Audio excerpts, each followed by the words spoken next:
Well, good afternoon, everybody, and welcome to Paycor Stadium for our instant analysis here of the season finale, the regular season finale. That's the most important part.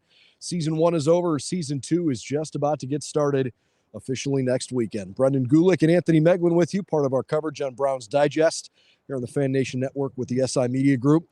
The final score today was not indicative of an effort, I think, from the Browns. They actually, with their reserve players, I thought actually played hard, just didn't look very good. At one point, the Browns in a 31-14 loss. One point, they were down 31-0. And Anthony, early in the second quarter, I think they were outgained 224-0. I mean, it was pretty clear pretty early that Cincinnati was the better team today. And ultimately, that was fine. You want to win. It's disappointing. But the Browns got out of this game largely healthy, only a couple of little injuries, maybe one that could linger. We'll touch on that in a second. All things considered, you want to go into the playoffs with momentum, but when the game is played like this and the result doesn't, impact your playoff standing, you just play it and you move on. It's truly amazing. We were texting about this in the first quarter. When there's reserves versus starters, the difference is, and it's obvious, but it's amazing every time you see it. And it was really clear. I mean, from the first possession, right? We throw an interception, they come back with an interception, and then that was it. Like, that was it. That was the last little bit of life that the Browns had. But, the disappointing part was you were hoping to see a little bit more out of Jeff Driscoll. Finished 13-26, 166 yards. 2 touchdowns, 2 interceptions. In the 2 touchdowns in the fourth quarter, 2 David Bell came against the Bengals backups too. So against their starters, he was largely disappointing. And there's a lot of reasons for that, but we were we hinted on it early in our pregame show that we were hoping to see a lot from him. You just didn't really see it this afternoon. Yeah. And again, you want to win. Kevin Stefanski made it clear that goal number 1 was to win. They weren't treating this game like it was an exhibition. It's a competitive game, and it mattered to them to try to win. So they didn't feel like they accomplished their goal. But it's a little easier to swallow when you're not playing great and when you're not playing basically your entire group of impact players. It just sort of is what it is. And now you refocus the way the results shook out. I'm sure most people by now know this, but in case you don't, the Browns are going to Houston next weekend. Jacksonville lost at Tennessee. And so the previously 8-3 Jacksonville Jaguars, who at one point were the number 2 seed in the AFC, lose 5 of their last 6. Not only do they not win the division, they are out of the playoffs. And the Pittsburgh Steelers are in the postseason as the 7 seed. The Sunday night football game tonight between the Bills and the Dolphins is really the only thing left that's going to impact what wild card, super wild card weekend is going to look like. The Ravens are locked in as the 1 seed. Kansas City, Houston, and Cleveland are locked in at 3, 4, and 5. And so the question is, will Buffalo be playing in Miami again next weekend if the Dolphins win, or will the Bills win tonight and clinch the number 2 seed? And in which case they would then host the Pittsburgh Steelers, where Miami would play Kansas City. That's really all that's left to be determined on the AFC side. We know that Cleveland's going to Houston. They're going to play the C.J. Stroud-led Houston Texans. It's going to look certainly like a better team than the one we saw on Christmas Eve. Yeah, not only do they get C.J. Stroud back, but they also have Will Anderson back, who didn't play against us. So two big impact players, I'd say, for Houston. But,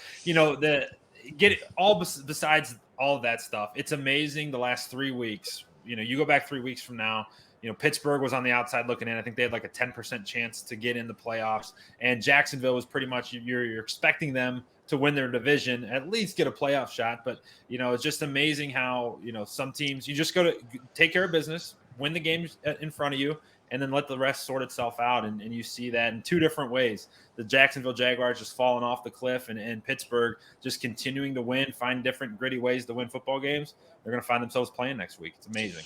And look, Cincinnati gets the benefit of playing against a Cleveland team that wasn't even close to full strength today. But a win gives them a 9-8 record. They finish over 500 as the last place team in the division. I have heard, although I haven't verified, I've heard that it's been at least 30 years since an entire division has finished over 500. Certainly, regardless of what the official stat is, the quality of play in the AFC North this year, everybody knew was really high. And it panned out to continue to look that way. It was certainly impressive. I don't know how Pittsburgh's in the playoffs. I really don't. I don't think they're very good, but I give them credit, man. They've found ways to win games. That 5-1 in the division certainly helps, much like Cincinnati benefited from Cleveland not being full strength today.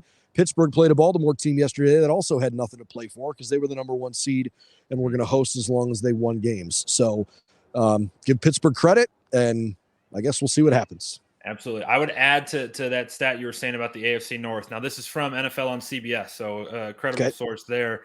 First division since 1935 to have all teams finish above 500.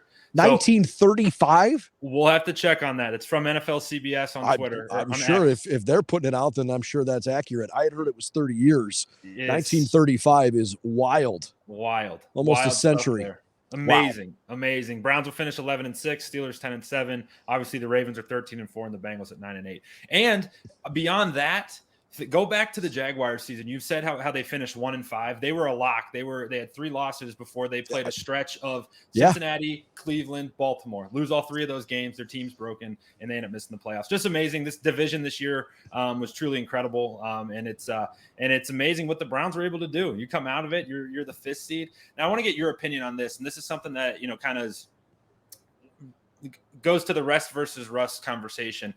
I love how the Browns finished. The second half was a little bit better than the first. They were competing, playing hard, scored a couple touchdowns. But you have this really weird taste in your mouth when I know none of the starters played, but to be down 31-0, to just get kind of crushed all game long, it's not great going into the playoffs. Obviously, you want everyone to be healthy, but you still have that feeling. It's not a great feeling going into practice next week, getting ready for a playoff game. Yeah, I mean, I totally agree and understand with that, but I thought Kevin Stefanski probably said it best when he referenced, we earned the right to rest guys. And for a team that has been as banged up as this year's Browns with, more than $60 million worth of players that are on injured reserve and so many of those guys in critical positions, I think there was a huge element of this fan base today that even said, I don't really care what happens today. Yeah. And that's not something we're used to, right? You want to win. When you play, you want to win. And as we said pregame, you don't play any less hard. And I also was encouraged by the way these guys played in the second half. Good for David Bell to find the end zone a couple times and for Jeff Driscoll to trust him. But I mean, maybe we'll look back on it and feel differently. I think this team has done too many things too well this season. And frankly, I think they know how good they can be. Yeah. I don't think they are going to go into the playoffs off of a sour taste in their mouth with this loss. I don't think they go into the playoffs with any level of doubt. I literally just walked out of the locker room, at Kevin Stefanski's press conference, went into the locker room, and it was all smiles.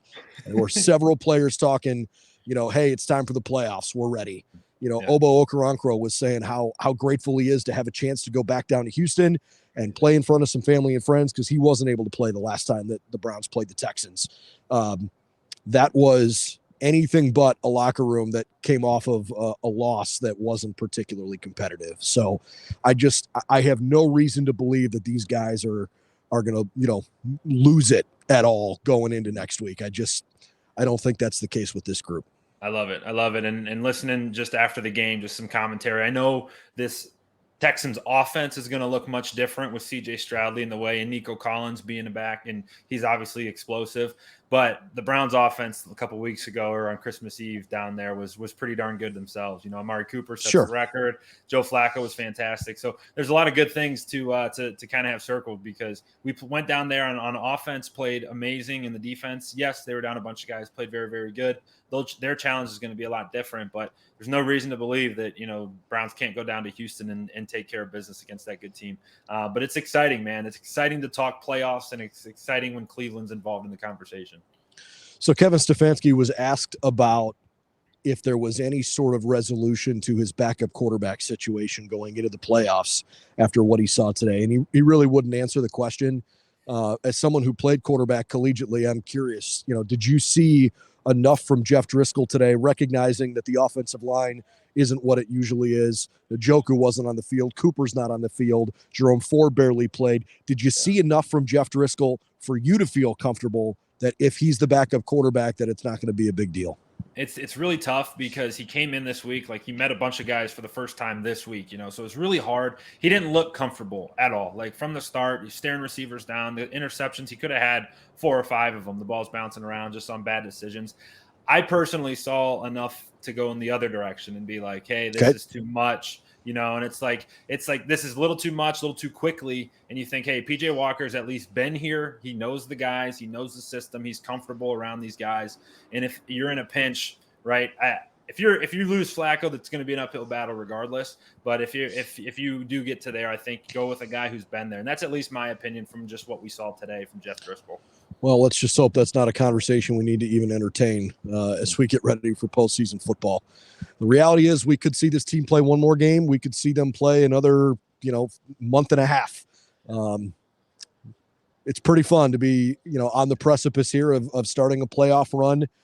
There has not been a ton of history where a 5 seed or worse has gone on to at least play in the Super Bowl, but it did most recently happen with Tampa Bay back in 2020. So it at least has happened recently. It's only happened twice in the history of the AFC. I believe the last time it happened was when the Steelers won the Super Bowl in 2005. They were a 6 seed. And if memory serves me correctly, I think it was New England back in 1985. They were a 5 seed when they won the AFC. So we'll see if the Browns can make a little bit of history coming up against the Houston Texans next weekend. Will it be Saturday, Sunday, or Monday? At this point here, as we stand here at 4:35 in the afternoon on Sunday, we don't yet know. But I would imagine that the NFL will make that announcement here later this evening, either during or after Sunday Night Football when the Bills and Dolphins meet in the final game of the regular season. All right, for Anthony Moeglin, I'm Brendan Gulick. Thanks for hanging with us here for a little bit. We've got all the latest news and info on the team, wrapping up Week 17 in Cincinnati and getting you ready for the playoffs, Cleveland. It's over on BrownsDigest.com.